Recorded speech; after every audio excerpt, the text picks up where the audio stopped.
Hey folks, it's instrument time. Today we are going to be discussing the Ovation Celebrity Deluxe. Specifically, we will be discussing a 12-string version of the Ovation Celebrity Deluxe, otherwise known as my wife's 12-string. So, Ovation's been around for a long time. They're designed for a particular purpose, which they do quite well. You know, many people think the Ovation is the best thing since sliced bread. Other folks want to be Claude Wickard. So, you know, if you don't get that reference, look it up. He's the man who outlawed sliced bread in the United States. So, anyway, Ovation has a large line of guitars, less now than they used to. The lowest end was the Applause series. The mid one was the Celebrity series, and the higher end was the Ovations, and then on the very top was the Adamas, which have a composite soundboard as well. So, middle of the line, Celebrity. The Celebrities do say Ovation on the headstock, at least currently, and for the last 20 years or so. They say Celebrity inside on the sound hole, or on the label rather, that you can see through the sound hole. So, all Ovations have the same general body shape. Some have cutaways, some do not. Most do because it's a mold, so it doesn't cost them any more to mold in the cutaway as opposed to not doing so. There are 4 body depths. This is the shallow body, there's a medium body, there's a deep body, and then there is also a super shallow body. The shallower the body, the less good it sounds acoustically. The deeper the body, the better it sounds acoustically. The deeper the body, the more it wants to slide out of your lap. So, generally speaking, a lot of them are the shallow body, simply because these are really designed to be stage guitars. So Ovation was one of the first companies to have really good electronics built into their guitars, and that's why you saw them being used all through the 70s as stage guitars. So they've lost that market, and now that there's been a proliferation of onboard preamps, but their electronics are still very good. So standard scale length, 25.4 inches. This one has a rosewood fretboard, and oddly the bridge, as far as I can tell, is mahogany to match the headstock, which does not have an overlay. It's just carved. That's kind of unique and weird. Ovations have a pinless bridge system that is a through bridge, very much like the Breedloves do. So you can see the poke through here. As a result, there are also 2 bolts hidden under the mother of pearl inlay to hold that bridge to the top. Give it a little bit more structural strength, since rather than cantilevering over on the saddle, it's pulling this way. So that's a smart feature. It has some other really nice features on it. It's got fretboard binding, so you can see the fret ends don't stick out. That's a fairly nice feature. Not everyone does that. You can buy a $2,000 Martin and it doesn't have fretboard binding. I mean, really?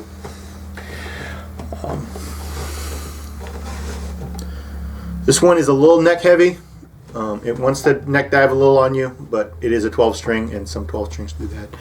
This one has gold tuners. I don't really like gold tuners. I like chrome or silver better. So the Deluxe name comes from the fact that it has this multi-sound hole with the wooden epaulets, as they call it. So again, that is a feature designed for stage use. One, it looks really cool.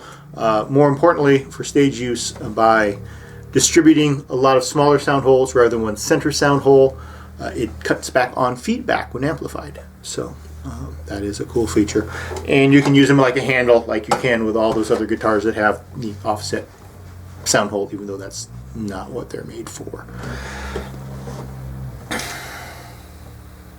So I just restrung this one a couple days ago, prior to this. So A couple other things that I don't like. The 6-string models have a 10-inch fretboard radius. The 12-string is a 12-inch. So 10 and 12 inches is pretty tight. It's almost encroaching on an electric guitar neck rather than an acoustic guitar neck. So for me, with my stubby little fingers, that actually feels a little cramped. But anyway, I did put new strings on it.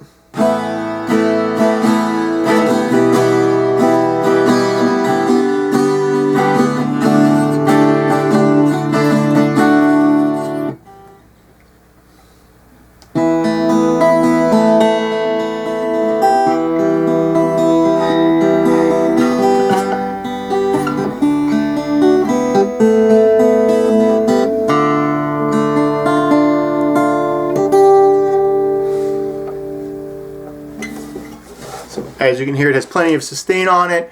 I put silken steels on it to try to give it a little bit more warmth. These do sound a little tinny, a little bit chimey, a little bright. They're known for that. Again, the shallow bowl does not help in that regard.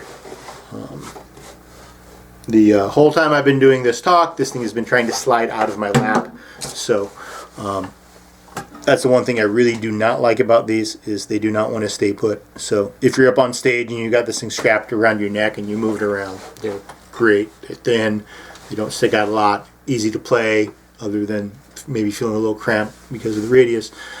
But this is not a guitar I would want to sit in a song circle and play for hours on end, because it just keeps trying to escape from me. As you'd expect from a stage guitar, it comes stock with strap pins.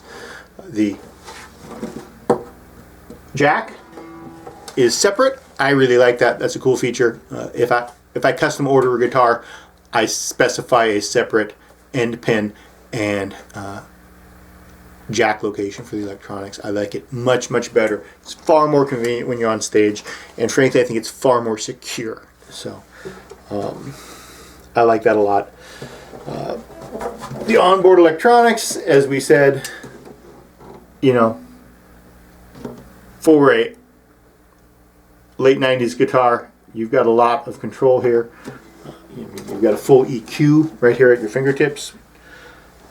So a lot of options here for the guitarist, although, you know, that's the sound guy's job. It's his job to make you sound awesome. So if the sound guy is not making you sound awesome, then, you know, replace him with someone who does. That's his whole purpose in existence. So again, not a lot more to say about these. These are made in Korea.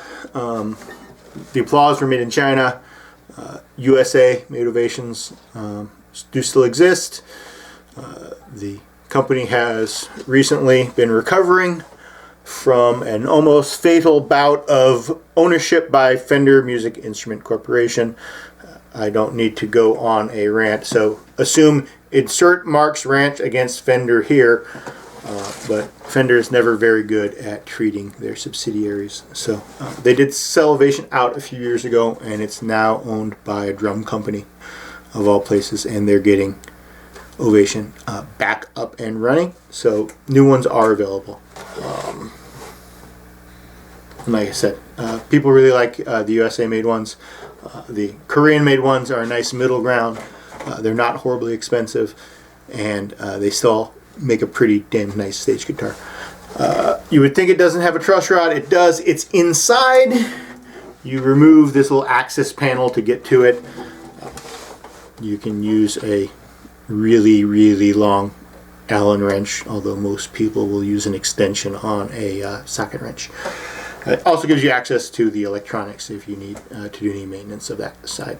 So, and, like I said, these are cool, but appreciate them for what they are designed for. They're designed to be an awesome stage guitar and much less of a sit around a circle and play songs guitar. So that's basically all I have to say about them. I bought this one for my wife several years ago. It did not cost me that much. I think they're around $400 now used. Again, this one dates from the late 90s, and figuring out exactly when is a little tricky. So thanks for listening. If you have an Ovation and you think I've been unfair to them, leave a comment below. If you have an Ovation and think I've been very fair, leave a comment below. If this is your first time watching Instrument Time, please like, subscribe, yada yada. You know how it goes. The algorithm likes engagement. And thanks for listening, and we'll see you next time on Instrument Time.